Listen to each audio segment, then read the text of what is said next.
Thank you for taking the Caregiver Checkup. We think there is great value in your having completed this assessment.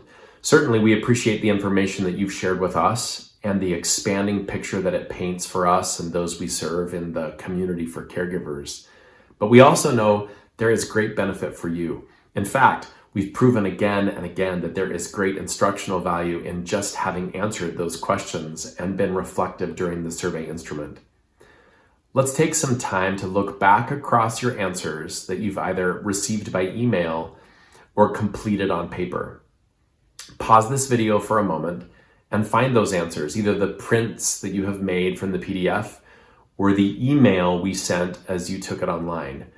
And then we're going to go over a few of those key questions to help you get a pulse on how you're doing, providing some immediate valuable ideas and tips on how you can be strengthened.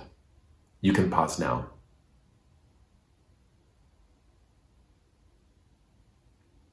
All right, you have all the answers ready to look at.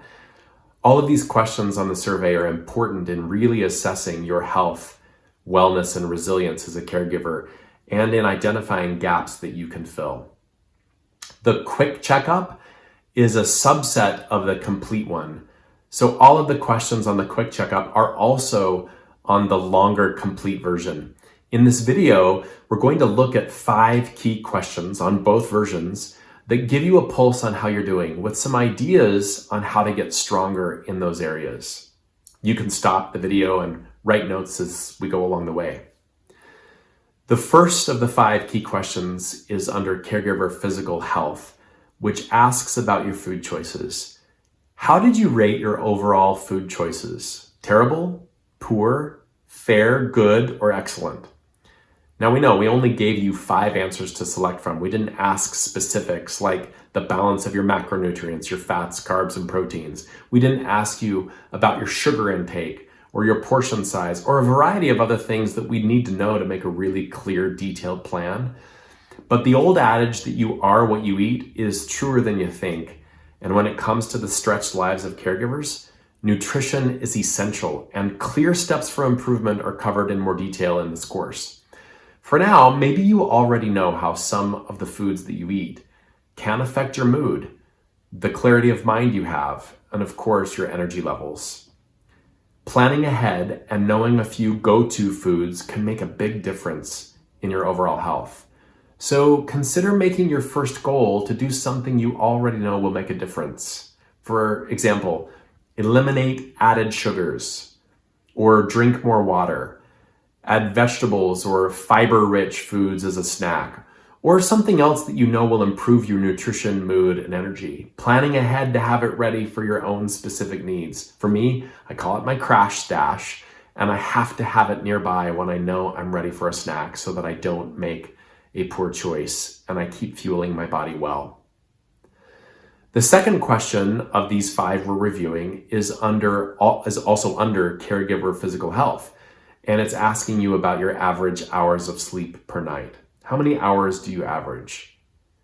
Now, we all have different sleep needs, but if you scored 6 hours or fewer, you're likely running low on energy, and not just low on energy, but you will likely have a lower threshold for stress. Your anxiety levels can rise faster and hotter and cause you to feel more overwhelmed than you otherwise would be. And so much of the current research about mood and resilience, depression, anxiety, and caregiver overwhelm, sleep comes up again and again as a major contributor to positive outcomes, and the lack of sleep as a contributor to negative outcomes. In this overview course, we dive into sleep as a major lever to pull for grounded resilience. While each caregiving situation requires different solutions, we often think about improving sleep in 2 big buckets. First, getting some kind of respite help or plan so that your recipient of care, your loved one, can be cared for overnight while you unplug and sleep, and not just one time or occasionally, but with some kind of regularity. I've got to pause here and say I remember so clearly the relief that I felt as a caregiver when, for a solid week, my brother-in-law took over the care for my mom. I was traveling for work overseas and I had to be gone. During that week, I got amazing sleep.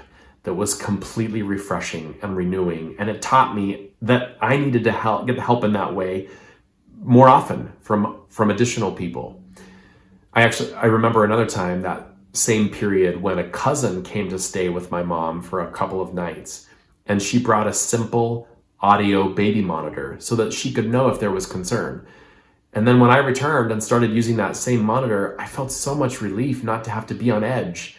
I could sleep and know that if a problem came up, I'd hear it. So whether it's investing in simple technology or getting a line of volunteers ready to take on one night a week or hiring respite care, this is an incredibly important area that you can strengthen. I said there were 2 buckets. The second is finding strategies and ideas that help you improve your sleep when you can sleep.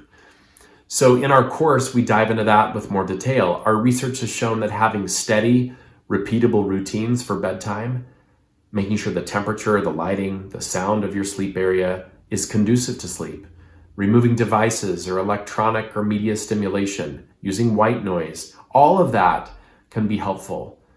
Non-habit forming sleep aids may also be used on occasion, like melatonin, as well as ensuring the right nutrition, or for many, to stop nutrition, stopping all food and beverages after a certain time of evening. One silver bullet for me has been meditation. There's so many free apps for meditation, including guided instruction that can still the mind, relax the body, and really help improve predictability of sleep. We're going to highlight the power of meditation again in our chapter on mindfulness as we discuss mental and emotional health. The third of the 5 key questions is under the actual category of caregiver mental and emotional health.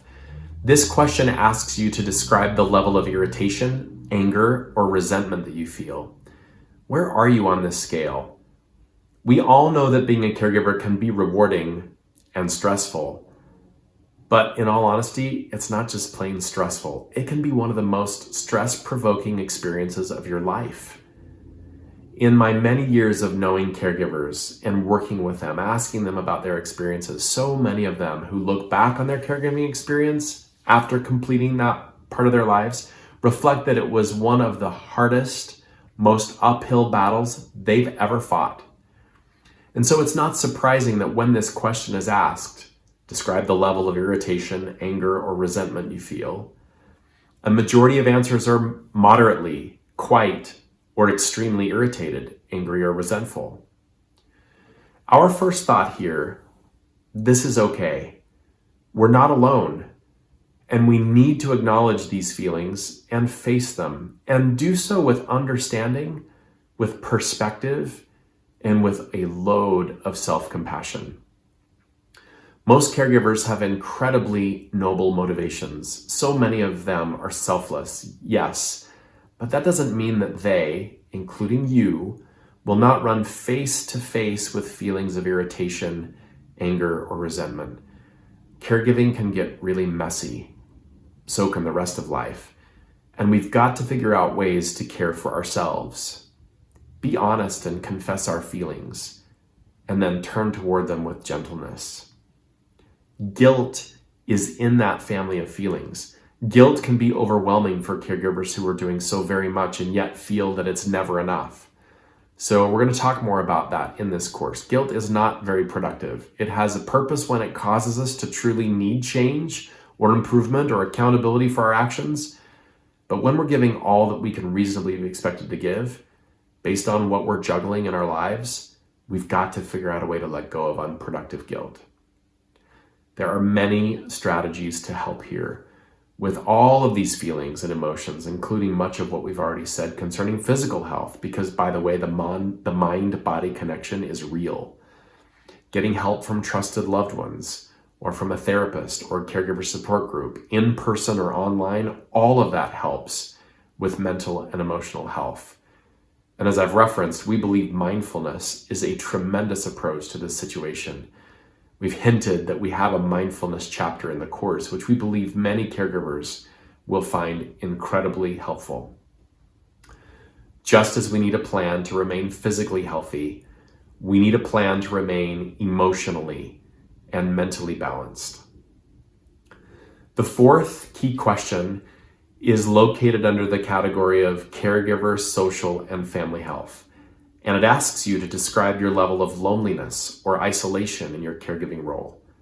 How did you respond? If you feel even a few feelings of loneliness and isolation, we encourage you to think carefully about your social and family health. Caregiving can be extraordinarily isolating. We've got to find ways to prioritize and guard, as much as we can, our social circles and relationships. If we're caring for an aging parent and we're also married or in some kind of committed relationship, for example, we've got to find ways to nourish the bonds with our spouse or partner, maybe now more than ever. Our tightest and most important relationships are critical to maintain, not only to keep those relationships healthy, but because those relationships can provide enormous strength and support and comfort during our caregiving. And we deserve those in our lives. In this course, we guide you to think carefully and reflect on your social circles and plan deliberate ways to stay connected to those circles. We hear many stories of caregivers who give their whole souls, all their time to a care situation, only to realize that when that caregiving journey has ended, they're now alone and have to rebuild their life and social community. So consider joining a support group, dedicating regular time to family and friends, and maintaining an identity with others outside of your caregiving life. This can feel and often is impossible to accomplish the way you might hope. It's easier to say than to do. Getting respite or other support to help so you can leave the care situation may be the first step, just as we described with getting more sleep. Finding a couple of friends who you can rely on to check in and pry you away from the care situation that you're in can be helpful. I remember as a caregiver, I had people who would just regularly call, just to talk. They were okay with me venting, but also guided me to different topics of conversation. They would help me think about life outside of the world that felt small and shrinking at times. I saw that they had ideas and activities that were expansive and different than the ones I was facing. I was invited to dinner regularly by members of my family or friends who knew what I was facing and that I needed to be extricated from that world. A bike ride with a coworker, a walk with a neighbor, or just a movie with your spouse or a board game with your kids. Even small baby steps can reverse your direction that's leading toward isolation. One outing a week, one phone call a day can make a dramatic difference. The fifth key question that we're going to talk about here is under caregiver financial and career health. Many caregivers sacrifice their financial and career health, and for some, it's the right sacrifice to make, but for many others, it's not. And what's most concerning is that it happens by default or by accident, without any deliberate decision. There's valuable insight to be gained from all the questions in the section on financial and career health, but the question we want to look at right now specifically is this one. To what degree is your overall financial employment condition health negatively influenced or affected by your role as a caregiver? If you chose somewhat or any answer higher than that, it's really important that you consider the wider impact of that decision and that change on you, your family, your employer, and not just now, but for the long haul. So often caregivers start to make decisions about their financial situation, paying for services, buying medical devices, or reducing their work hours, letting go of some of the duties at work, without thinking about what other options might exist. Consider employment for a moment. So many employees who've begun caregiving have not engaged their employer in any conversation about their situation, or they've done so very little, describing very little of what they're facing. And so they don't identify that there are many, many resources available. In the United States, laws exist to protect your employment as a caregiver, including FLMA, or the Family and Medical Leave Act. Now, while these laws do depend on some factors like employer size, most of us just don't know what's available, and we won't know if we don't investigate. Many employers offer additional benefits and supports to keep their caregivers healthy, productive, and supported. In this course, we talk about those programs and we give a few ideas for how to engage with your employer and how to be proactive and deliberate about your career and financial health now and in the future. All right, so this covers those 5 key questions from the assessment, the checkup. But I wanted to spend a moment to give a very brief look at the last section of the checkup, which is about the health of the caregiving situation or the caregiving landscape. This section is about the actual things you're managing and the decisions and issues that you face as you plan for and deploy care for your loved one, the recipient of care. While this course on caregiver health is about self-care, you can make a big difference in your health, wellness, and resilience by improving the situation you're managing. So you see these questions here. There are 8, asking at a high level about 8 categories of caregiving that most caregivers find themselves working within. There could be 200 or more issues that come at us at the same time, but we find that they fall into these 8 categories. Some of you may have seen these categories before. When you're prepared in these 8 categories, you really get stronger at handling everything that comes at you. So if you're approaching good to excellent on the answers to all 8, you're in a positive situation. But most caregivers we meet are not in that position. And in fact, most caregivers we meet are not even seeing these 8 areas. They just haven't encountered everything yet. And they say that may be more than half the problem. They just don't know what will arise next. And even when you think you have a handle on how things are going, care situations can, and they do, change rapidly. We believe strongly in having a plan for understanding and tackling each category. And we have strategies, tactics, ideas, and stories about how to become stronger in each. We've built and are expanding our library of information and resources that cover topics in all these areas. We invite you to explore all that's available. These 8 questions being an area that you could start looking at for which areas you're strong in and which areas you need additional help with. In summary, keep this checkup. Take it again across time to monitor your life as a caregiver. You can use the answers and questions as conversation starters with others to make changes and to find help. Your life as a caregiver will continue to change and evolve, and being able to monitor your personal well-being as well as the well-being of the caregiving situation and landscape can help you prepare for future difficulties and avoid burnout. This journey is difficult, but it just does not have to be always consuming and overwhelming. We and others in this community for caregivers, we want to help you along the way.